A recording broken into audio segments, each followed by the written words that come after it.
podcast about healing, remembering, and finding yourself again after loss. My name is Cindy, and I created this space not only to share my journey, but to help you reconnect with the parts of yourself that may feel lost. In my last episode, I talked about the little things that help me cope with grief, the simple moments that made my days a little lighter.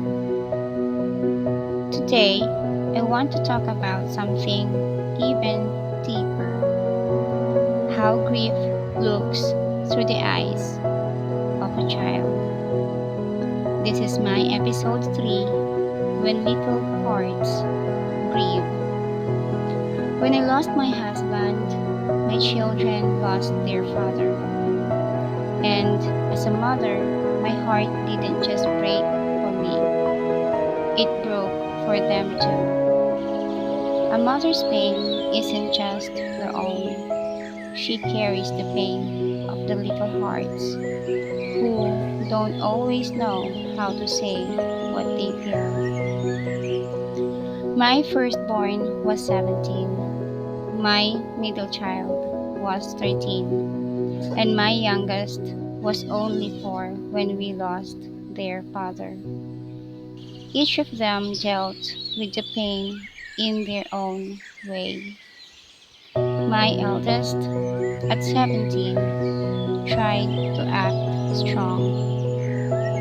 He got a part-time job at a bar, staying out late, keeping busy. Some nights, he would come home after a few drinks, and I could hear him crying softly in his room. He thought he had to step up and be the man of the house, but deep down, he was just a boy who had lost his hero. My middle child, only 13, never showed a tear. Instead, he spent more time at his cousin's house, keeping himself surrounded by noise and distractions. He was avoiding the quiet place because in the quiet, the pain felt too real. And my little one, just 4 years old, he didn't fully understand, but he felt it. Some nights, I would wake up to his small cries. He would call out for his father, waiting for a voice that would never answer. I would pull him into my arms, stroke his hair, and whisper stories about his dad. But the ache in my heart never faded, knowing I could never bring him back. Children grieve in ways we don't always see. Sometimes they hold it in, not wanting to add to our pain. But just because they don't cry doesn't mean they don't hurt. The time we lost. We could have made so many memories together. We could have seen them grow up with their father beside them, cheering them on, guiding them, teaching them how to be good men. We could have shared more laughs, traveled to new places, and dreamed bigger as a family. But then, time was taken from us, and I cannot change that. What I can do is keep his memory alive in their hearts. So, I tell them stories. I remind them how much their father loved them. I tell them about the times he carried them on his shoulders, the dreams he had for them. I share with them our funny moments, the silly things he did, the way he made us all laugh.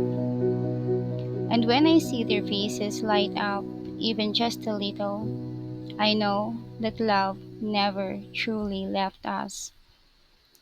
Memories are proof that love never dies. To every mother who has had to be both parents, who has had to carry not just her own grief, but the grief of her children, I feel you. I know how hard it is to be strong when all you want to do is cry. I know what it feels like to watch your children reach milestones and wish their father was there to see them. I know how heavy it is to wonder if you are enough. And I want you to know that you are. You are enough, even when you feel like you're failing.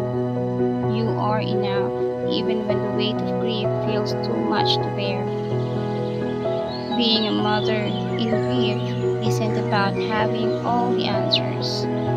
It's about showing up, loving fiercely, and reminding your children they are never alone. If you are walking this journey, I hope you remember this, that it's okay to cry and it's okay to smile. I hope you don't feel guilty for finding joy again, because happiness does not mean forgetting. I hope you know that even on the hardest days, you are doing the best you can. And I hope you always remember, you are not alone. A mother's love doesn't end with loss. It only grows stronger, stretching across time, across pain, across everything life takes away. Grief is hard, but love carries us through. For today's reflection, how do your children express grief in ways you may not have noticed? What stories or memories can you share to keep their father's love alive? How can you remind them that even in loss, they are not alone? And what simple things can you do together today to bring a little light into the darkness? Thank you for being here. Thank you for listening. And thank you for allowing me to share this part of my heart with you. I'll see you in my next episode.